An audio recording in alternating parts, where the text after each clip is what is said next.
sekali ya Pak sangat ya, kompleks sangat Indah. kompleks. PDPB itu adalah kegiatan untuk memperbarui data pemilih berdasarkan DPT pemilu yang terakhir dan telah disinkronisasi dengan data kependudukan secara nasional termasuk luar negeri.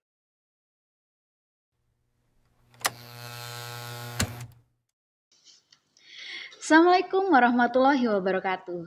Selamat siang semuanya. Halo teman pemilih, bertemu lagi dengan kami dari tim podcast KPU Kota Mojokerto. Ada peribahasa yang menyatakan bahwa tak kenal maka tak sayang. Jadi izinkan saya untuk memperkenalkan diri terlebih dahulu. Perkenalkan, nama saya Indah Lestari selaku host untuk podcast KPU Kota Mojokerto pada kesempatan kali ini. Senang sekali bisa menyapa teman pemilih semua di episode pertama Pasca Pilkada 2024. Pada kesempatan kali ini kita akan membahas mengenai kegiatan yang dilakukan oleh salah satu divisi di KPU Kota Mojokerto, yaitu Divisi Perencanaan Data dan Informasi atau yang biasa dikenal dengan Rendatin. Sedangkan untuk topik yang akan kita bahas kali ini yaitu adalah PDPB atau Pemutakhiran Data Pemilih Berkelanjutan. Pada podcast kali ini saya tidak sendirian, tapi ada tamu spesial yang akan menemani saya pada siang kali ini. Tamu kita yaitu adalah Bapak Muhammad Ogi Yulian Pratama atau yang lebih sering dikenal dengan Bapak Ogi. Selamat siang Pak Ogi. Selamat siang Indah. Ya, Pak Ogi ini adalah komisioner atau anggota KPU Kota Mojokerto. Terima kasih ya Pak Ogi atas kesediaannya untuk hadir dan menjadi narasumber di podcast kali ini. Sama-sama. Bapak, sebelum kita mulai podcast kali ini, bolehlah Pak ya, kita sedikit kilas balik gitu ya. Kilas balik mengenai pemilu yang pernah dilakukan oleh KPU Kota Mojokerto. Boleh Pak diceritakan sedikit gitu? Terima kasih waktu yang sudah diberikan teman-teman dari KPU Kota Mojokerto, terutama hostnya Indah. Kilas balik ya, kalau ngomong kilas balik itu alhamdulillah kemarin pada saat kami berlima ini baru, 4 kami ini baru nyampe di Kota Mojokerto, di KPU Kota Mojokerto setelah dilantik itu, saya di divisi Rendatin itu langsung jalan tahapan pemutakhiran data. Jadi pada saat itu sama dengan dimulainya persiapan untuk pencocokan dan penelitian coklit. Jadi kalau di tahapan pilkada itu dimulai dari pemetaan TPS, setelah itu jalan ke pencocokan dan penelitian, setelah coklit kita langsung diproses di tingkat kabupaten kota, dibantu oleh teman-teman kecamatan dan BPS itu sampai di DPS. Setelah DPS kita tetapkan, setelah itu bisa diupdate di cek DPT online. Setelah DPS kita proses kembali menuju ke DPT kita tetapkan, dan itu kita tetapkan di angka untuk pemilih di Kota Mojokerto itu 105.313. Setelah dari situ kita menuju ke DPTB yang menjadi 2 tahap di situ.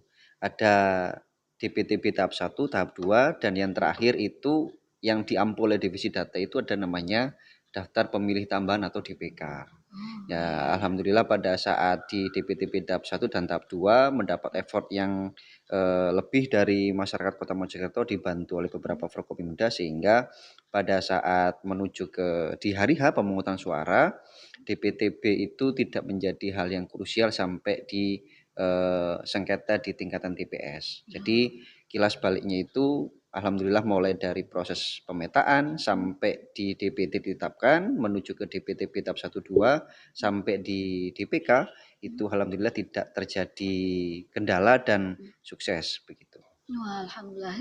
Ternyata masalahnya sangat kompleks sekali ya, Pak Sangat ya. kompleks, Sangat Indah. kompleks sekali.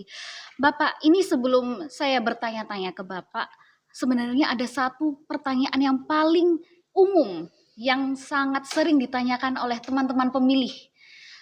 Pertanyaannya cuma satu, Pak. KPU itu setelah selesai pemilu ataupun pilkada kerjanya apa sih, Pak? Apakah ya sudah cuma masalah administrasi dan santai atau ada hal yang lebih krusial lagi sebenarnya, Pak? Ya.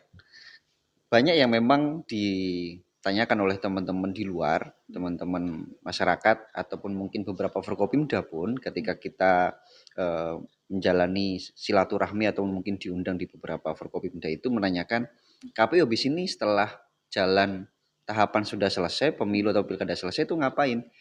Kalau di kami di Divisi Rendatin itu kita masih melakukan proses pemutakhiran data, namanya itu PDPB, pemutakhiran data pemilih berkelanjutan. Iya. Jadi namanya juga mutakhir ya, jadi Iya. harus diperbarui, harus modern dan harus terbaru.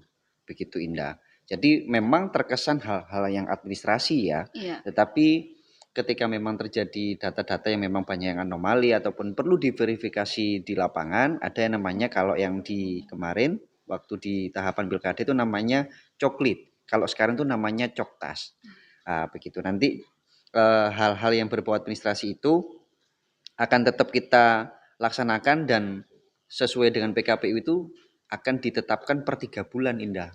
Begitu. Kalau dulu pada saat di periode yang sebelumnya itu per 1 bulan. Oh, Di periode yang sebelumnya itu per 1 bulan. Kalau untuk di periode sekarang pasca pemilu 2024 ya. itu ditetapkan per 3 bulan itu namanya triwulan. Nah kami kemarin di KPU Kota Mojokerto sudah menetapkan di triwulan kedua Iya. itu di tanggal 2 Juli kemarin. Iya. Begitu. Ternyata tetap sibuk ya, Pak. Alhamdulillah, Walaupun alhamdulillah setelah tetap sibuk. pemilu tetap ada hal yang harus dilanjutkan dan dikerjakan terus-menerus gitu. Iya, Pak, ini karena Bapak sudah menyinggung tentang PDPB, saya lanjut ya Pak iya. ini pertanyaan tentang PDPB. Nah, apa sih Pak yang sebenarnya ini Pak? Kan banyak teman pemilih yang mungkin masih baru, Mm-mm. masih belum Mm-mm. paham juga tentang pemilu itu bagaimana. Boleh dong Pak dijelaskan tentang PDPB secara mudahnya itu seperti apa sih sebenarnya? Kemudian tujuan dilaksanakannya PDPB itu biar datanya kita itu biar apa gitu? Iya, kalau sesuai dengan PKPU nomor 1 itu PDPB itu adalah kegiatan untuk memperbarui data pemilih berdasarkan DPT pemilu yang terakhir dan telah disinkronisasi dengan data kependudukan secara nasional termasuk luar negeri. Secara simpelnya begini, kemarin kita sudah menetapkan DPT pada saat pilkada terakhir Ya. di angka 105313. Setelah jalan ini, jadi instruksi dari PKPU itu kita diberikan data lagi dari KPU RI, dari Dirjen Dispenduk Capil gitu. Ya. Itu disinkronkan dengan data pemilih yang masuk di usia 17 ataupun yang meninggal atau yang sudah berpindah dari Kota Mojokerto atau yang sudah masuk dari luar Kota Mojokerto. Kita harus perbarui itu dengan kategori-kategori pemilih yang sudah ditetapkan di PKPU. Jadi artinya maksud dari tujuan PDPB itu kita tidak berdasarkan dari DPT yang kemarin 105313, Ya. tapi tiap 3 bulan kita akan tetap memutakhirkan data itu sehingga angkanya akan tetap fluktuatif. Jadi tidak menetap di 105313 kemarin. Jadi Begitu. selalu ada perbaruan Selalu ada data seperti pembaruan itu ya, data. Pak. Baik-baik, Pak.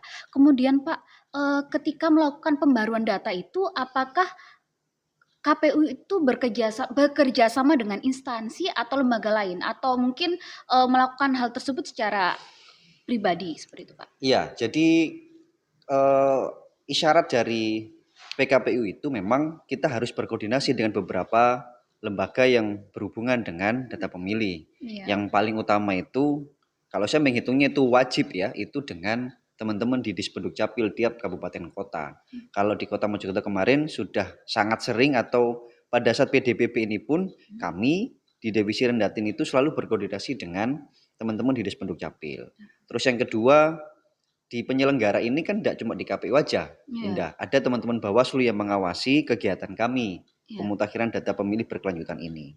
Ada juga Kapolres, maksud kami Polres, ada juga Kodim, yang dimana kami perlu untuk bekerja sama tentang anggota-anggotanya yang akan purna atau sudah purna. Itu lebih update itu kita carinya dari sana. Karena kenapa kok tidak hanya di Dispenduk Capil saja? Karena Dispenduk Capil itu sesuai dengan permohonan.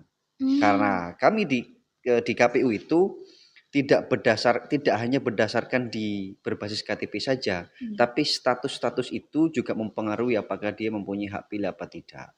Begitu. Jadi Untuk sementara yang kami jangkau untuk di triwulan kedua kemarin itu masih di Dispenduk Capil dengan teman-teman di Bawaslu. Semoga nanti di triwulan ketiga kami bisa untuk menjamah di teman-teman yang lain ada lapas kelas 2B Kota Mojokerto yang nanti juga kami perlu untuk berkoordinasi. Apakah ada warga kota yang mungkin mondok di sana Iya. bahasanya? Nah, itu nanti apakah dia tercatat masih tercatat ataukah sudah keluar atau seperti apa proses pemutakhirnya nanti memang kami perlu untuk menambah relasi di beberapa instansi-instansi lain tersebut. Begitu. Oke, Pak.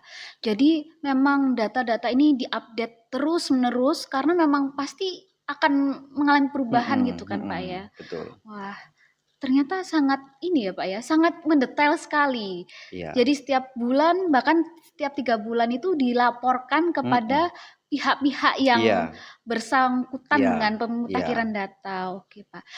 Kemudian Pak, pertanyaan selanjutnya, apakah ada syarat-syarat yang harus dipenuhi oleh pemilih untuk bisa, dimasukkan ke dalam data PDPB, Pak? Salah satu syarat itu masih tetap kurang lebih masih tetap sama seperti pemilih pada saat menjelang pemilu ataupun pilkada ya. Iya. Dia yang sudah masuk usia 17 tahun yang pertama. Iya. Terus yang kedua, dia tidak termasuk dalam anggota TNI dan Polri.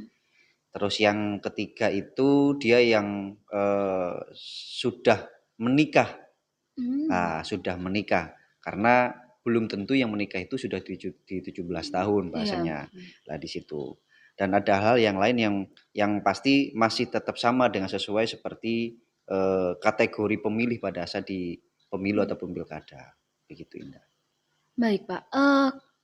Adakah Pak kemungkinan yang menyebabkan seorang pemilih tidak memenuhi syarat untuk dimasukkan ke PDPB gitu? Bisa aja Indah.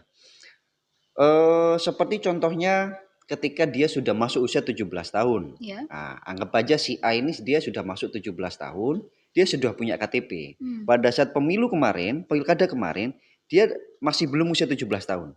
Setelah kita jalan pada saat proses pemutakhiran data berkelanjutan, ternyata dia masuk kategori pemilih di triwulan kedua kemarin anggap saja. Ya. Tetapi pada saat itu ternyata dia lagi proses untuk seleksi masuk di TNI Polri. Nah, ternyata pada saat di triwulan ketiga yang akan datang, dia sudah masuk resmi menjadi TNI dan Polri. Nah, itu harus kita hapus menjadi pemilih, Indah. Karena salah satu syarat tadi yang sudah saya sebutkan, kategori pemilih itu dia yang tidak tercatat TNI dan Polri. Itu yang pertama. Ya. Terus yang kedua, ternyata si B sudah bertahun-tahun dia mengikuti penyelenggaraan pemilu dan pilkada, ternyata dia dijatuhi hukuman politik. Dicabut hak pilihnya oleh pengadilan. Nah, itu harus kita cabut juga hak pilihnya. Nah, begitu Indah. Jadi ada beberapa hal yang seperti itu selain orang yang dia sudah meninggal. Tapi kalau versi dihapus dari data pemilih Kota Mojokerto itu, dia yang sudah tidak tercatat sebagai warga Kota Mojokerto. Kita harus mencoret itu dari daftar pemilih yang ada di Kota Mojokerto. Ternyata sangat ini ya Pak ya, untuk prosesnya itu memang harus teliti sekali ya. Jadi kayak bisa betul. jadi karena kita tidak tahu juga ya apakah yang bersangkutan itu menjadi bagian dari polisi atau tentara atau mungkin yang lainnya. Jadi memang harus teliti sekali. Wah, ternyata sangat berat ya tugasnya Rendati ini Pak ya. Hubungannya sama teman-teman di Dispenduk Capil ya. Di Dispenduk Capil itu kan yang penting dia tercatat masuk di warga Kota Mojokerto. Tidak melihat dia pekerjaannya apa.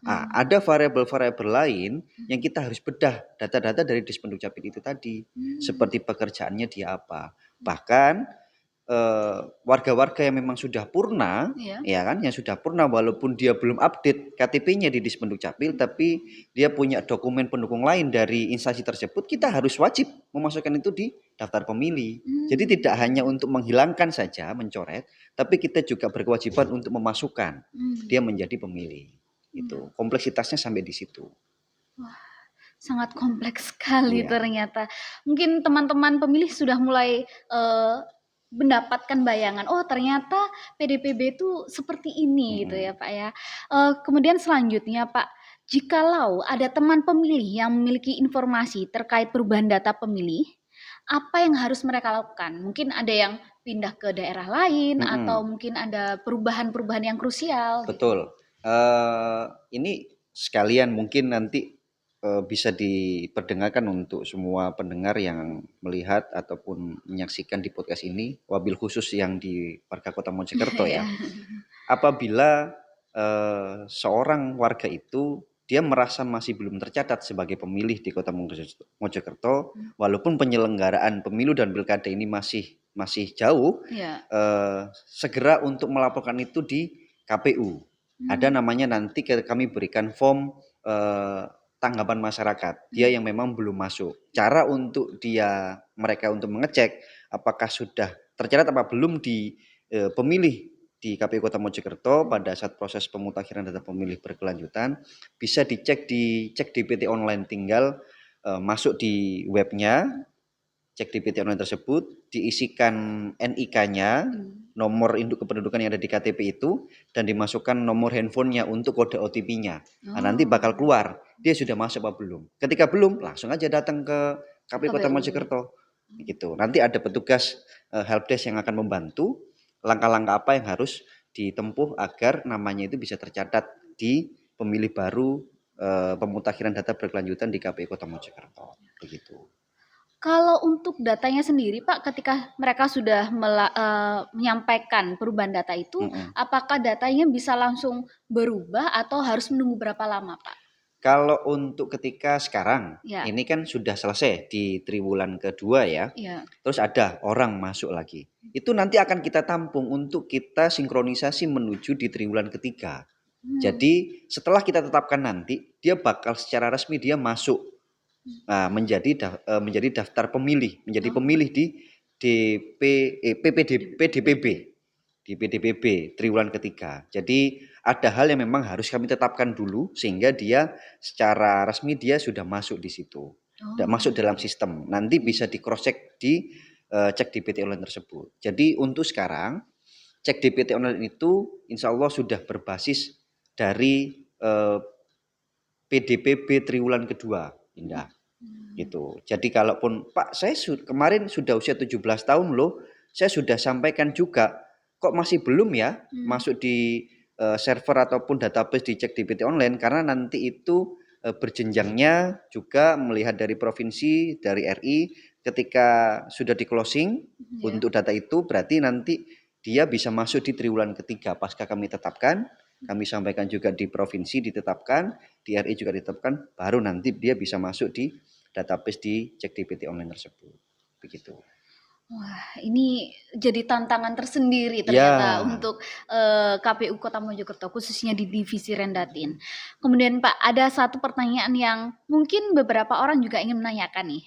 Menurut Bapak, apa sih tantangan ataupun kendala yang mungkin dihadapi oleh KPU Kota Mojokerto saat melaksanakan proses PDPB ini, Pak? Salah satu tantangan itu yang pertama untuk mengkondisikan bahwa nama tersebut, pemilih tersebut benar-benar sudah meninggal atau masih hidup. Karena kami itu harus berdasarkan dengan dokumen, jadi kami harus memastikan bahwa nama tersebut mempunyai dokumen bahwa memang bisa dinyatakan sah si A itu meninggal. Satu contoh, ketika si A itu kami sudah tetapkan di triwulan kedua atau kemarin ya kita kilas balik waktu di triwulan kedua. Di DPT Pilkada itu dia tercatat masih hidup. Ternyata di PDPB proses sinkronisasi itu kami mendapat laporan dari warga bahwa dia sudah meninggal. Nah, kalau hanya laporan secara verbal saja, kita tidak bisa proses, Indah. Jadi kita harus turun ke lapangan, memastikan apakah benar si A itu meninggal, dan juga kami harus mempunyai bukti dokumen bahwa secara sah menyatakan dia itu meninggal. Lah hal tersebut itu tidak bisa serta-merta kita dapat di Dispenduk Capil. Begitu. Kita kadang juga harus turun. Data yang bisa didapat di Dispenduk Capil itu akta kematian. Akta kematian itu butuh proses, Indah. Makanya terkadang ketika meninggalnya masih baru, hanya berdasarkan dari surat kematian dari rumah sakit kita bisa proses. Tanpa terbitnya akta kematian itu kita bisa proses. Itu untuk yang dia yang dinyatakan meninggal. Ada lagi itu apakah si A itu, saya dengar-dengar dapat informasi dari teman-teman yang lain tetangganya ada yang sudah pindah keluar di kota Mojokerto, dia pindah ke Kediri bahasanya. Iya. Lah kita harus juga bisa pastikan itu, kita cross check juga.